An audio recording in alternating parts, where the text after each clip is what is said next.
Without further ado, I would like to invite a true gender champion of gender equality and women in diplomacy, His Excellency, Mr. Dennis Francis, President of the General Assembly, to deliver his opening remarks.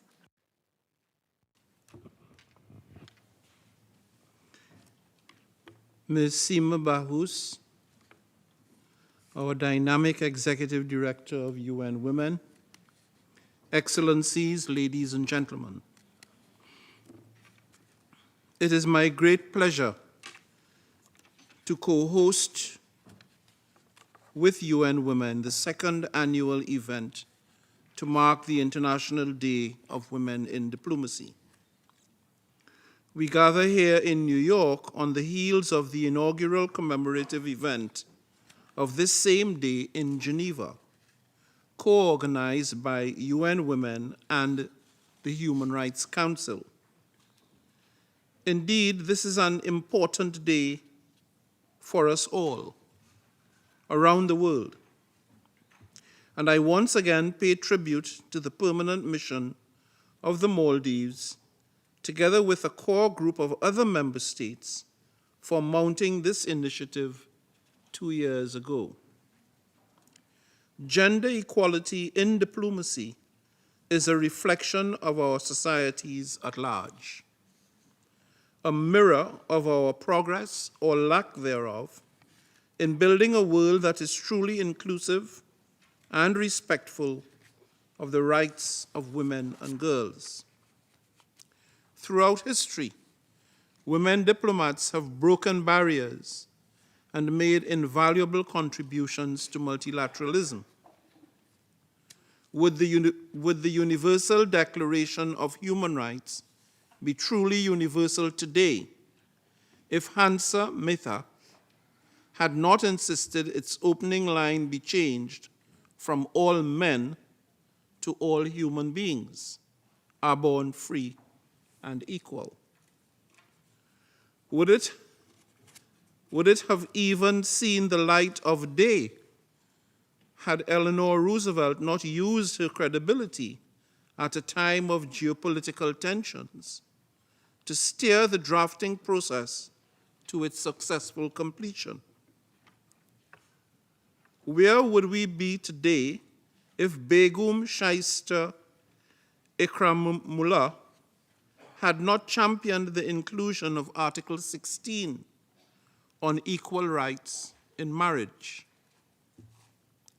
Or if Minerva Bernardino Bertha Luitz and Isabel de Vidal had not advocated for the inclusion of non-discrimination based on sex in the UN Charter? The contributions and accomplishments of women who have embodied and elevated the ideals of equality are too long to list. And it is high time that the world supports and encourages their unhindered progress. We know that when women have a seat at the table, peace agreements last longer. We know that when parliaments have more women in their ranks, they are more likely to ratify environmental treaties and adopt policies to tackle climate change. It is no accident that the Paris Agreement stands tall today, thanks to the unique optimism of Christiana Figueres, who, as Executive Director of the UNFCCC, shed light on the gender dimension in leading the tough negotiations to their proud conclusion. She is one of many, many women leaders driving ambitious climate action from the grassroots to the highest echelons of power. Here in the United Nations headquarters in New York, only 1 in 4 permanent representatives are women. And in the General Assembly, they are co-leading key negotiations including for the Summit of the Future in September, and its most anticipated outcomes, a pact for the future, the Global Digital Compact, and the Declaration on Future Generations. In truth, we must move beyond mere citing statistics to concrete action for a world where gender equality and women's leadership in diplomacy are as tried and true as a sunrise over the horizon, universally accepted and implemented for the benefit and to the advantage of all humanity. For this, we must pull gender inequality out from its tenacious roots by challenging gender stereotypes, ending workplace harassment, redistributing unpaid care work, and making the gender pay gap a vestige of the past. And we, the men, need to get off the sidelines and actively engage in this common pursuit. Men have an essential role in breaking toxic stereotypes and modeling behavior for boys and adolescents that normalizes the rightful equality of women and girls. Excellencies, to advance gender equality in diplomacy, we must start at home, in this house. In my office, I am enormously proud that a majority of the staff and the team leaders are women. I am proud that we have achieved gender parity in all the appointments of co-facilitators and co-chairs, as well as among panelists invited to speak at General Assembly events.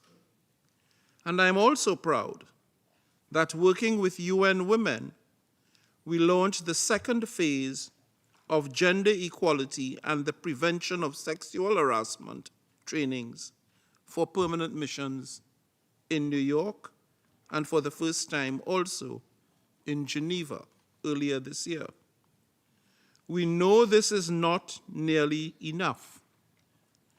I eagerly await the day when more women assume the position I hold today.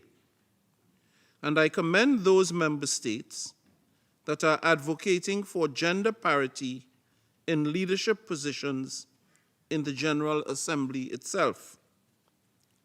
Excellencies, dear friends, it has been my great privilege to work alongside so many talented, motivated women diplomats throughout my career and here at the United Nations headquarters.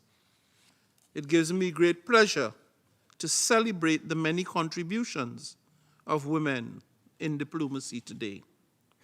You are the role models, inspiring the confidence and drive of young women and girls to achieve their fullest potential. As we approach the 30th anniversary of the Beijing Declaration and Platform for Action, let us live up to its promise to achieve equal rights for women and girls everywhere, without exception. I thank you.